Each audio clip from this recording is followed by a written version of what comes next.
আসসালামু আলাইকুম এভরিওয়ান, কি অবস্থা সবার, কেমন আছেন? আশা করি সবাই ভালো আছেন। আপনাদের দোয়া আমি আলহামদুলিল্লাহ ভালো আছি। সো গাইস, আজকে বের হয়ে গেছি আর একটা নতুন ভিডিও করার জন্য। যেহেতু নতুন ফেসবুকে মোটো ব্লগিং করতেছি, ইউটিউবে মোটো ব্লগিং করতেছি, সেহেতু ভালো ভালো কন্টেন্ট দিতে হবে এবং রেগুলার কন্টেন্ট দিতে হবে। এর জন্য আজকে বের হয়ে গেলাম মোটো ব্লগ করার জন্য। আর মোটো ব্লগ কেমন হইতেছে কমেন্ট বক্সে জানাই দিবেন, কারণ আপনারা যদি কমেন্ট করেন তাহলে ওটা থেকে ইন্সপায়ার্ড হয়ে আমরা আরও অনেক বেশি আনন্দ পাই, সাহস পাই মোটো ব্লগ করার জন্য। আপনারা যদি আমাদের পাশে থাকেন তাহলে মোটো ব্লগ করে আমরা অনেক দূরে এগিয়ে যেতে পারবো। আর আজকে তো মোটামুটি ভালো পরিমাণ রোদ পড়ছে বাইরে, যে পরিমাণ রোদ পড়ছে মোটামুটি হাত এইদিকে পুড়ে যাইতেছে। এলেবেন আমার চাপ দিও না, আর কত দিবা, এদিকে আবার সিগন্যাল দিয়ে দিল। কিন্তু আমার তো সিগন্যাল মানার টাইম নাই, সিগন্যাল মানবো কেটা, কারণ আমি যাইতেছি একটু তাড়া আছে, আমার একটা প্রবলেম হয়েছে, এক জায়গায় যাইতেছি, এই জন্যই। যদিও আমার সকাল বাজতেছে প্রায় 8:30, আর এখন আমি বাসা থেকে বের হয়ে গেছি, মোটো ব্লগ করতেছি আর একটা কাজে যাচ্ছি। কিচেন হসপিটালটা কোন দিকে? বাইনে? ও আচ্ছা, ঠিক আছে। ট্রাফিক মামা দিয়ে অটো ধরতেছে, হাই রে হাই,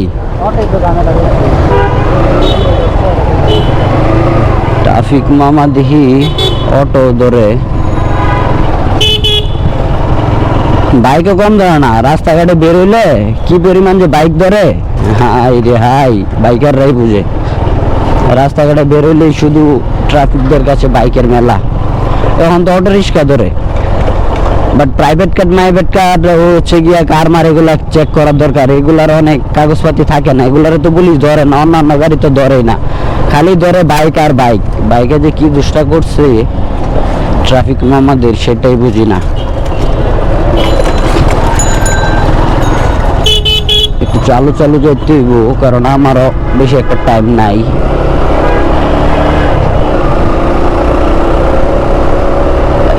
রাস্তার সাইডে এরকম বড় বড় গাছ থাকলে ভালোই লাগে, রাস্তার সাইডে ছায়া থাকে, তেমন একটা রোদ পড়ে না শরীরে, ভালোই লাগে, খারাপ না। বাট আমরা তো সবাই গাছ কাটি, বাট কেউ লাগায় না। আসলে আমাদের উচিত লাগানো। আমরা যদি সবাই একটা করে গাছ লাগাই, তবুও দেখবো যে আমাদের সোনার বাংলা সবুজ হয়ে গেছে। কই কিচেন হসপিটাল কোন দিকে?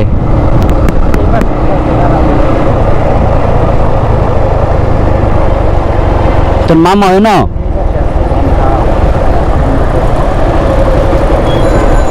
কোনটা কিচেন হসপিটাল?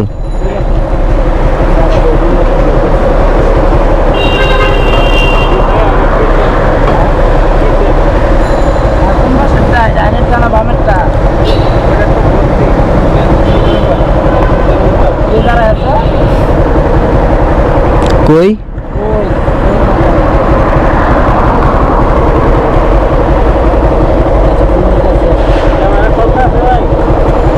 হ্যাঁ হ্যাঁ হ্যাঁ, ক্যামেরা ওপেন।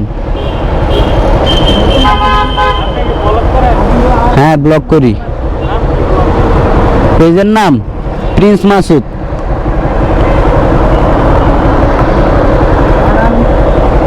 কিসে উপরে আছে বেড়া? বুঝলাম না, একবার কস কিচেনে, একবার কস হাই কেয়ারে, কাহিনীটা তো বুঝলাম না। ঘুরাইতে জীবন শেষ। আর এদিক দিয়ে বেড়া ট্রাফিক মামা কুম্বালা আমার যেটা মামলা টামলা দিয়া দে, কাহিনী মাহিনী বুঝি না, লাইসেন্স নাই, কিছু নাই, বক্কর চক্কর। মামলা দিয়া দিলে মনে করছে 2500-2000 টাকা মামলা দিয়ে দিবে না। একটু তাড়া আছে, তাড়াতাড়ি যাইতে হইব।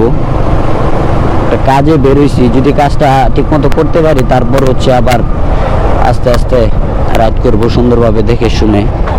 বাট কাজটা শেষ করে নেই, তারপর হচ্ছে গিয়ে সুন্দরভাবে চিল রাইড করব।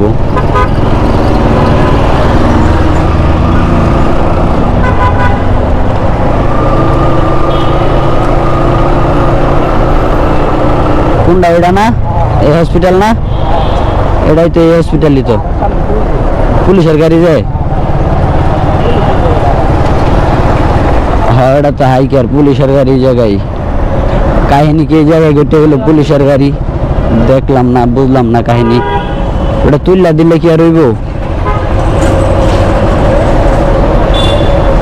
যে দেখে কি সে দেখে আমার জানা, কারণ আমার তো সময় না, বুঝ নাই।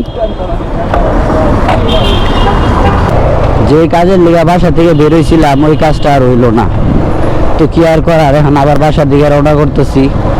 ভাবছিলাম কাজটা হইব, বাট কাজটা হইলো না। যাই হোক, কোনো ব্যাপার না, প্যারা নাই, চিল।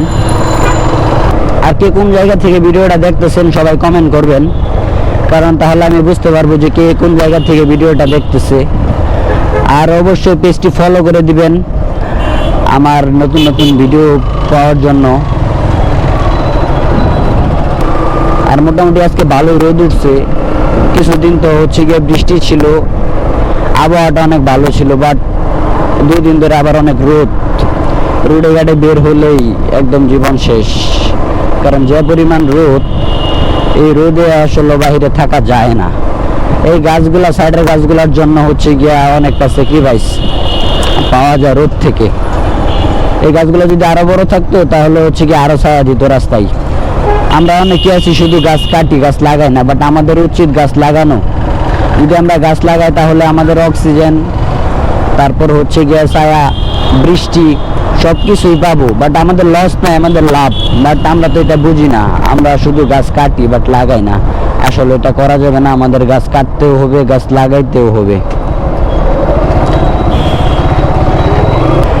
যাই হোক, আজকের ভিডিওটা এই পর্যন্তই। যদি আজকের এই ভিডিওটি ভালো লেগে থাকে তাহলে অবশ্যই লাইক, কমেন্ট, শেয়ার করে দিবেন। আর অবশ্যই ফলো এবং সাবস্ক্রাইব দুইটাই করে দিবেন।